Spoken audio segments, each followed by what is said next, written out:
কথাগুলো শুনে আভা অনেকটা ভেঙে পড়ল, কারণ সে অয়নিকে কিভাবে রক্ষা করবে বুঝতে পারছিল না। কিছুটা হতাশ হয়েই বলল, তাহলে অয়নিকে কিভাবে বাঁচাবো? আমরা তো এখানে আটকে পড়ে গেলাম। তানভীর একটা দীর্ঘশ্বাস ফেলে বলল, আমি নিজেও জানি না। অয়নীকে অনেক মায়ের জালে ফাঁসিয়ে রেখেছে। অয়নী অনেকের মায়ের বশে এখন। অনেককে ছাড়া অয়নী কিছুই বুঝবে না। তবে আমাদের এখান থেকে বের হওয়ার পথ বের করতে হবে। অনেক 6 মাসের আগে আর এখানে আসবে না। সেভাবে আমরা হয়তো 6 মাস না খেতে পেয়ে মরে যাব, কিন্তু আমাদের যে করেই হোক বের হতে হবে। তানভীর আভাকে ধরে বলল, করিস না, আপাতত এতটুকু খেয়ে নিব দুজন, তারপর আস্তে ধীরে কাজ করব। কোনো পথ তো আছেই বের হওয়ার। আমরা যদি মনোবল হারিয়ে ফেলি, তাহলে আমরা কোনো পথই বের করতে পারবো না। মনের শক্তি আন আভা, মনোবল স্থির কর। আভা কাঁদতে কাঁদতে বলল,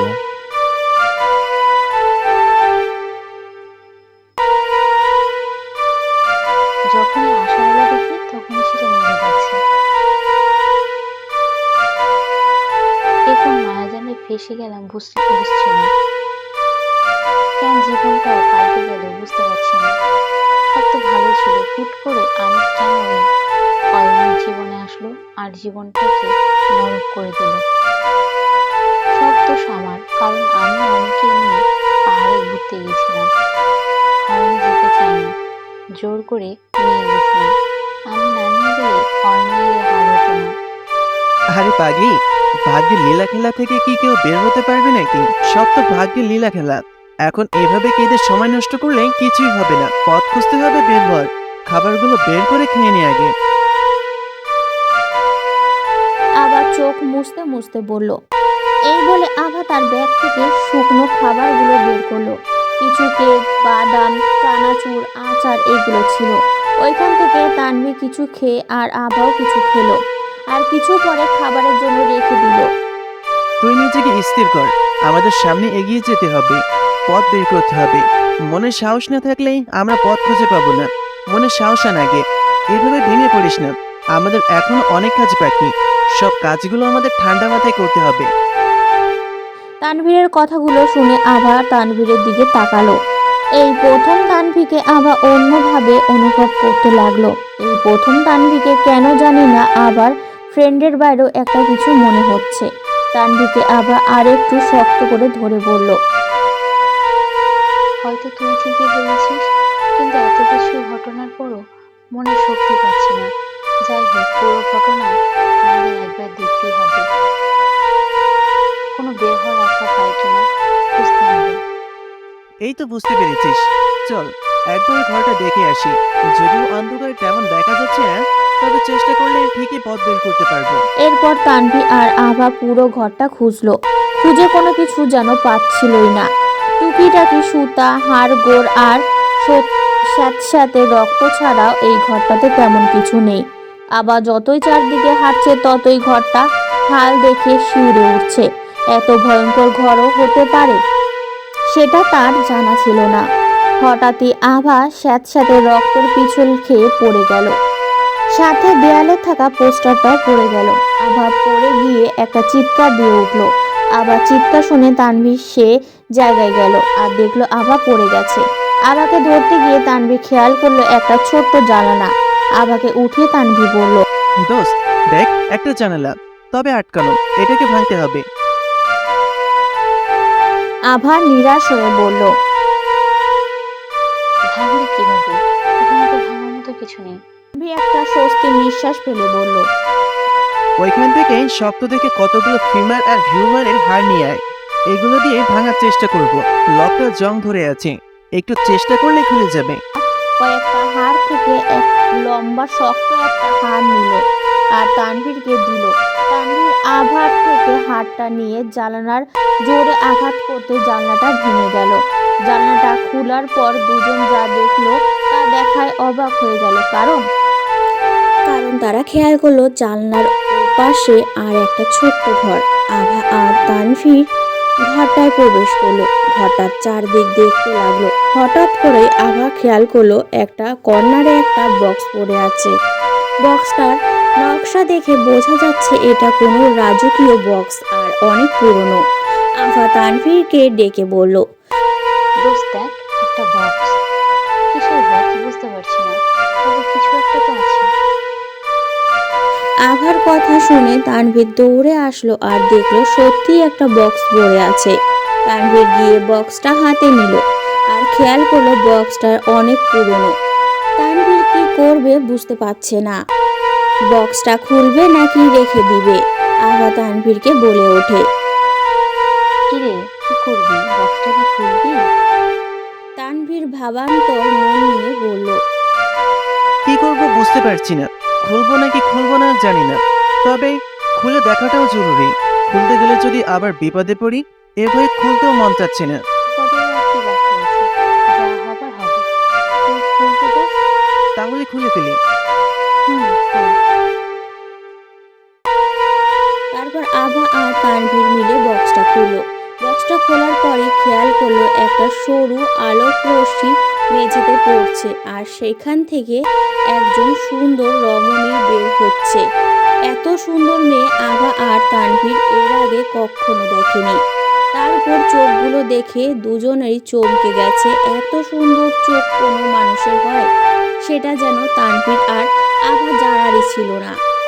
ওনাকে দেখে তানভীর আর আভা বলল। আপনি কে? সুন্দরী রমণী জবাব দিল। আমি মায়া, আদি নাগরানী। মায়া নাম শুনে আভা আর তানভী চমকে গেল, কারণ এর কথাই তো অনেক বলেছিল। তাই উনি এই বক্সে বন্দি হলো কিভাবে? তানভী কিছুটা চমকে গিয়ে মায়াকে বলল। আপনি আদি নাগরানী হয়ে এ বাক্সে বন্দি কেন? মায়া কিছুটা চুপ হয়ে জবাব দিল। নাগরানীদের মৃত্যুর আগে ওদের নাগ রাজ্যে প্রবেশ করতে হয়। দুনিয়াতে একটা নির্দিষ্ট সময় থাকার পর তারা নাগ রাজ্যে যায়। আমিও গিয়েছিলাম সেখানে। মনুষ্য জীবনে ইতি ঘটিয়ে নাগরাজ্যের দায়িত্ব পালন শুরু করছিলাম। আর সেখান থেকে আমাকে অনেক ধরে এনে বাক্সবন্দি করে দেয়। কিন্তু আপনাকে কেন এমন করে বন্দি করে রাখলো? কারণ আমি ওর অমরত্বের কাজে বাধা প্রদান করতে পারি, এই জন্য ও একটা ইচ্ছাধারী পিশাচ নাগ। ওর অমরত্বের জন্য নাগরানীর বংশধর আর রাফানি বংশের কোনো নারীকে তার 22 বছর বয়সে বলি দিতে হবে, আর এই জন্য সে অয়নীকে ব্যবহার করছে। তানভীর ওনার কথা শুনে অবাক না হয়ে পারল না, কারণ উনি এত কিছু জানেন কিভাবে বুঝতে পারল না। কিছুটা অবাক হয়ে জিজ্ঞাসা করলো। আপনি এত কিছু জানলেন কিভাবে? মায়া একটু হেসে বলল, নিয়তি সব বলে দেয়। তানভীর এবার বলল। আপনি যেহেতু আদি নাগরানী, আপনি নিশ্চয়ই জানেন এ পথ থেকে মুক্তির উপায় কি। আপনি হয়তো জানেন অয়নী এখন মায়ের বসে চলে গেছে, আর সে মায়া কাটার উপায় কি, অনেককে ধ্বংস করার উপায় কি। হ্যাঁ জানি। তাহলে বলুন কি করতে হবে? হ্যাঁ সব বলবো। এর আগে এখান থেকে বের হতে হবে। আর আমি ওই রুমে তোমাদের জায়গায় একটা মায়া বসিয়ে দিয়েছি, যাতে অনেক এসে ভাবে তোমরা এই রুমেই আছো। আর এই প্রাচীরে একটা মায়া দরজা বানিয়ে দেব, এটা দিয়ে তোমরা বের হবে। কিন্তু আমাদের চেহারা তো অনেক চিনি ফেলবে। তোমাদের কেউ চিনবে না। আভা কিছুটা অবাক হয়ে বলল। কেউ চিনবে না মানে? কারণ তোমাদের রূপ অনেকের কাছে প্রকাশ পাবে না। অনেকের সামনে গেলে তোমরা অন্য রূপে চলে যাবে। আপাতত এই দরজা দিয়ে বের হও, এখানে থাকাটা নিরাপদজনক নয়। আভা আর তানভী খেয়াল করলো মায়ার চোখ থেকে একটা তীব্র ঝলসানো রেখা দেয়ালে পড়লো, আর সে সাথে সাথে একটা দরজা তৈরি হয়ে গেল। তানভীর একবার ভাবছে বিশ্বাস করে, আবার ফেঁসে যাচ্ছে না তো, আবার ভাবছে যা হবার হবে। এইসব ভেবে আভাকে বলল। চল আবার বের হই। তারপর দুজন বের হলো। খেয়াল করলো সবটা ঠিক আছে, তার মানে উনি সত্যি নাগরানী। আর তানভীর কিছুটা অবাক হয়ে বলল। আপনি কি অয়নের জন্য কিছু করতে পারবেন না? মায়া কিছুটা নিরাশ হয়ে জবাব দিল। দুনিয়ায় আসার পথ নেই আমার, তবে মাঝে মাঝে এভাবে অদৃশ্য অবস্থায় আসতে পারবো। কাউকে দেখা দিলে সে আমাকে দেখবে, এর আগে না। কিন্তু প্রত্যক্ষভাবে কারোর জন্য কোনো কাজ করা সম্ভব না। এটা শুনে তানভীর একটু বিচলিত হয়ে বলল। কিন্তু পরোক্ষভাবে তো সাহায্য করতে পারবেন। অয়নীকে বাঁচানো আর অনেকে ধ্বংস করার উপায় তো নিশ্চয়ই আছে। সবকিছু যেমন সৃষ্টি আছে, ধ্বংসেরও উপায় আছে। তাহলে বলেন সে উপায় কি? মায়া কিছুটা চুপ হয়ে বলল, এটা অনেক কঠিন কাজ, তবে শক্ত মনোবল নিয়ে কাজ করলে পারবে অবশ্যই। যত কঠিনই হোক আগে বলেন, আমরা পারবো। তাহলে শোনো, এই পথ ধরে 70 কদম পার হয়ে দেখবে একটা সুড়ঙ্গ, আর এই সুড়ঙ্গ ধরে এগিয়ে যাবে। পিছন ফিরে কখনো তাকাবে না, পিছন ফিরে তাকালে বিপদ ঘটবে। তোমাদের পিছন ফিরে তাকানোর জন্য অনেক চেষ্টা করা হবে, কিন্তু তোমরা লক্ষ্যে অবিচল থাকবে, সামনের দিকেই এগিয়ে যাবে। অনেকটা পথ পার হওয়ার পর একটা পদ্ম পুকুর খেয়াল করবে। সে পুকুরে একটা রাজ পদ্ম আসে, সেটা চেনার দায়িত্ব তোমাদের।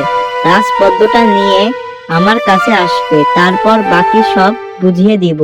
তবে একটা কথা বলে রাখা ভালো, তানভীর বলে উঠল। কি কথা?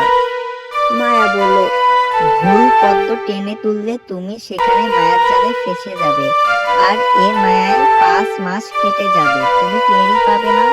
যেহেতু অয়নের 22 বছর হতে আর মাত্র 5 মাস 18 দিন বাকি, সেহেতু তোমাকে সাবধানে পদ্মটা তুলতে হবে। এই কথা শুনে তানভীর একটু নিরাশ হলো, কারণ রাজপদ্মটা কোনটা সে তো সেটাই চিনে না। তাই মায়াকে বলল, পদ্মটা চেনার উপায় তো বলে দিন। আমি যদি পদ্মটা চেনার উপায় বলে দিই, তাহলে পদ্মটা কোনো কাজ করবে না, পদ্মটা তোমাদেরই চিনতে হবে। কথাটা শোনায় তানভীর একটু হতাশ হলো, তবুও রাজি হলো যেতে, কারণ এছাড়া আর কোনো উপায় নেই। আর মায়াকে বলল, আমরা আসছি, আবার দেখা হবে, সাথে করে রাজপদ্মটা নিয়ে আসবে। এই বলে তানভীর আর আবার 70 কদম হাঁটলো। তারপর একটা সুড়ঙ্গ খেয়াল করলো। সুড়ঙ্গে ঢোকার পরই মনে হলো আভা আর তানভীরকে কেউ যেন পেছন থেকে ডাকছে, কিন্তু তানভীর আর পেছনে তাকালো না, কারণ মায়া বলেছিল পেছনে তাকালেই বিপদ হতে পারে, তাই আর পেছনে তাকায়নি।